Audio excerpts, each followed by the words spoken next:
Welcome back to the channel, everyone. Ride with Kai here. Let's talk about everything we have wrong about the Yamaha R9.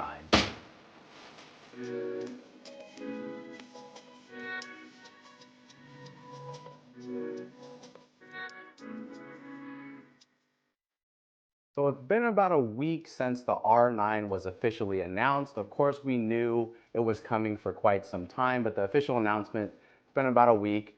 I spent this week watching almost all the R9 videos on YouTube, and there's a lot of just pure misinformation out there, as well as opinions that I think that have good intentions, but are just a little off. So what I've been hearing a lot is it's an MT09 with fairings, it's no replacement for the R6, it's no replacement for the R1, it's disappointing, where's the real R9? And depending on the lens and context that you're looking at this release through, I can understand where that's coming from, but let's go ahead and analyze that. Let's get into the fine details and understand what the R9 is really about.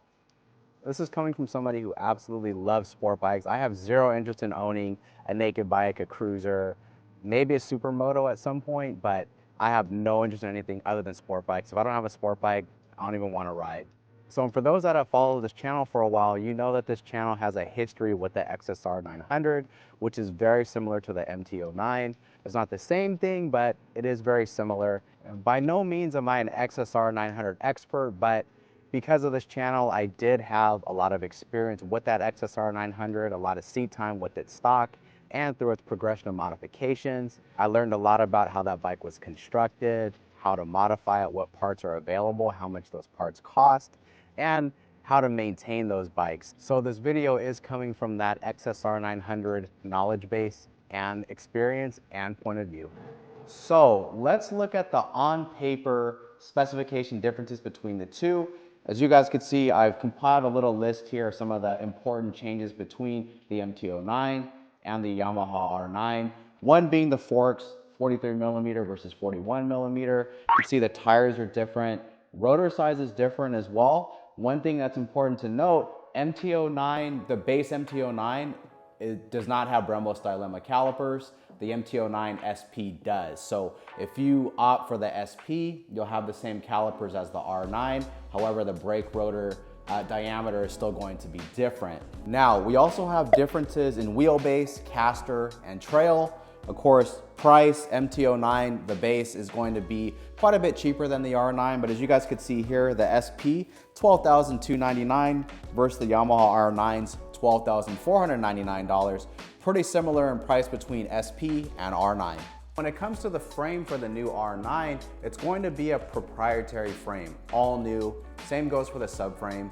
The new R9 frame is supposed to be the lightest sport bike frame Yamaha has ever made. So surely there's a relationship between the MT09 and R9, that goes without saying. But to say the R9 is an MT09 with fairings, that's just not true. When the forks are different, tires are different, brakes are different, the wheelbase is different, the caster is different, frame is completely different, subframe is different. So it's not an MT09 with fairings. There are a lot of similarities, such as the engine. It has the proven 890cc CP3 Yamaha engine that everybody loves. And it's like most great engines, it's been around a while. Yamaha has kind of tweaked it over a period of a decade. You think about some of the great engines that have kind of been introduced to us, like the Chevrolet LS, Honda's K-Series,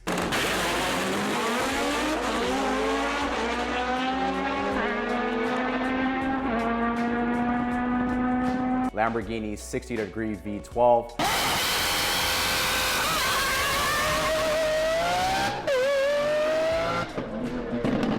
those engines have kind of evolved over the years, and it's the same with the CP3. I see a lot of comments from people saying, we want the R1, we want the R6. Well, of course we do. However, most of those comments are coming from people who never bought an R1 or never bought an R6. So it's kind of like you wanted an R1 or R6 so bad, but when you could buy a new one, you never did. that doesn't really help your argument. It's the same thing with people who complain about manufacturers not making cars with traditional manual transmissions anymore.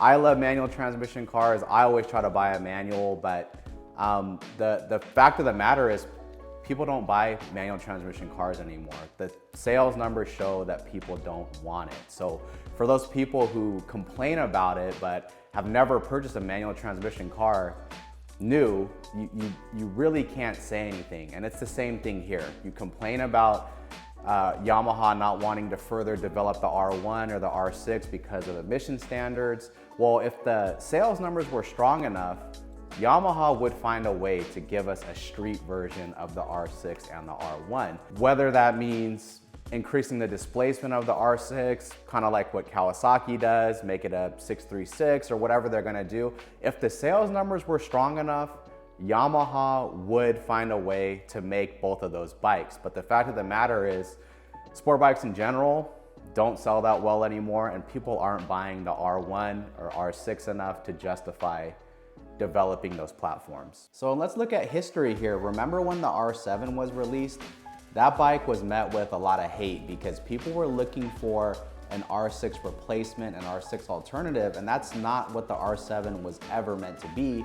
And here we are years later, and people love the R7. Obviously not everybody, but it's been widely accepted in the motorcycle community as a great bike. And that's because it's no longer looked at as some type of replacement for the R6. And I think that's going to be the same situation here with the R9. People are expecting the R9 to be something it was never ever meant to be. And when we look at the MT and XSR line, that line has done pretty well, especially the MT line. So it makes sense for Yamaha to piggyback off of that successful family of motorcycles and add to it, as opposed to further develop the R6, which just didn't sell very well towards the end of its life, and the R1, which also didn't sell that well.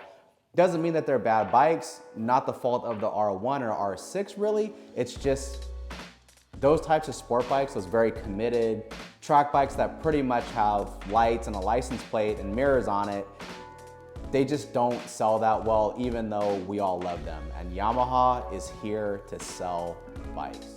And if we look at it as if we're Yamaha, we see the MT and XSR series has done pretty well as far as sales go. So I think what Yamaha is trying to do here is give you that sport bike look, that sport bike flavor, but have it be a lot more friendly for the street. Kind of like the whole naked bike segment. We know naked bikes generally sell pretty well. And what's the concept behind a naked bike? You get 95% of the performance of its sport bike adjacent, but you get a lot more comfortable seating position. They're not as hot, etc. Maybe they're tuned for a little bit better low-end performance as opposed to top-end performance. Sometimes the engine is completely different. When you look at the Aprilias, for example, you get a completely different engine when you go from Tuono to RSV4. And before I forget, make sure you hit that subscribe and smash that like button. Undeniably, the R6 and R1, they're generational motorcycles. People my age, even people who don't really know anything about motorcycles, know what an R6 and an R1 is. Even the older R6s, you can look at a 2007 R6 and it still looks current. If you look at a 2007 GSXR 600, it looks like a 2007 GSXR 600. So that Yamaha angular design, it's worked for them, and we're seeing that with the R9. I've seen some criticism about the R9 arrow on the front, the winglets and stuff like that. Totally understand, I get that. It's not a 200 horsepower, fire-breathing super bike. I get that, but that angular design, it has worked for Yamaha, and it is cool to see some of those aero bits filter down into the, not hyper bike category. And we've kind of seen that with the Aprilia RS660, which has been wildly popular. I see those bikes everywhere. Everybody loves the RS660, and those kind of have a little bit of aero on the front, not as much as an RSV4, but you can see that's where it gets its inspiration from, and it's done very well for Aprilia. So if we step back from our emotions a little bit and just accept the fact that the R6 and R1, at least for right now, are pretty much done as far as street applications go. As long as we let that go and look at the R9 for what it is a continuation of the MT and XSR900 family. So for those that follow the channel, you guys know that XSR900s, I'm not an expert on them or anything like that, but I did have a chance to ride an XSR900 quite a bit in stock form, and through a progression of modifications, I got to work on that bike a lot. I got to see how the maintenance was on those bikes. So not an expert by any means, but I have a decent amount of experience with the XSR900.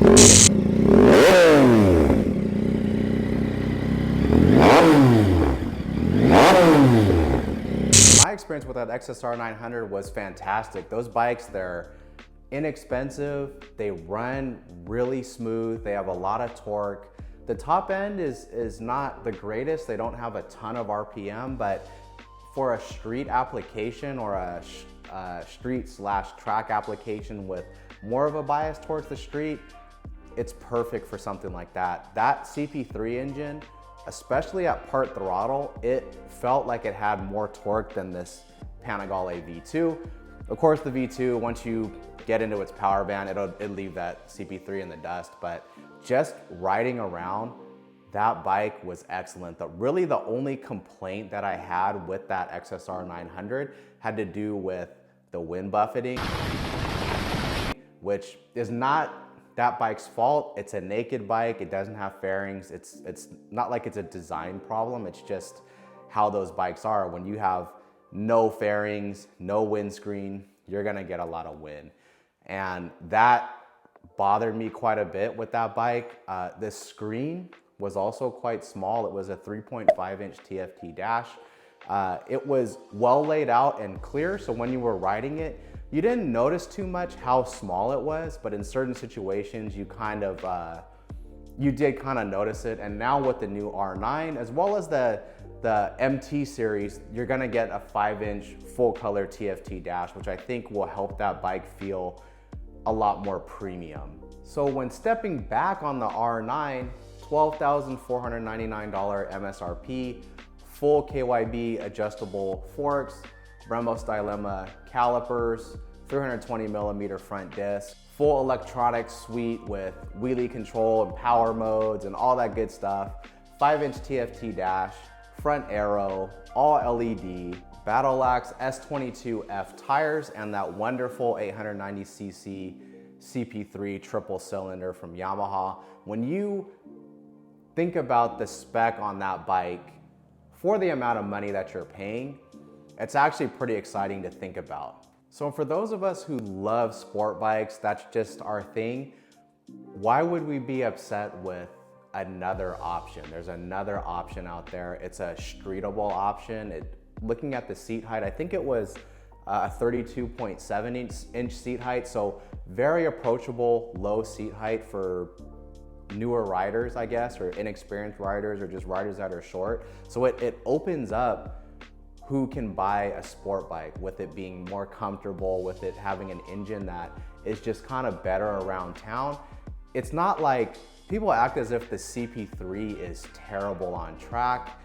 It's not ideal, it's not optimal, but for a bike that's intended to mostly or exclusively used on the street, it's a good platform to have, as opposed to those older 599cc inline fours, which are fantastic on the track, but let's be honest, most ZX6Rs, R6s, CBR600s don't see the track. And the ones that do, a vast majority of those bikes see the track a couple times a year, maybe. They are way more street biased than track biased. So in that context, it makes sense to have that CP3 engine as opposed to a smaller, more high strung, more high RPM full-blown race engine like you used to see with the older 600s. Now for me personally, I'm hoping the R9 sells well because I want this category to open up. I want more sport bikes, more options. When we think about streetable, kind of street biased sport bikes that are not leader bikes, meaning not the S1000, not the Panigale V4s or GSXR1000 or any of those things. We're talking about more street biased, non-leader bike options. Not a lot out there. The ones I could think of off the top of my head, Aprilia RS660, of course now the R9, Panigale V2. Maybe you could consider the Ducati Supersport 950 in there, maybe, but it's a pretty small segment. There's really not much to it. So, and if we want more sport bikes, you have to understand, you guys, we have to buy these bikes. Us going on the internet, speaking our minds, saying, hey Yamaha, we want more R1s, we want more R6s, we want more R1Ms. That doesn't mean anything when nobody buys the bikes.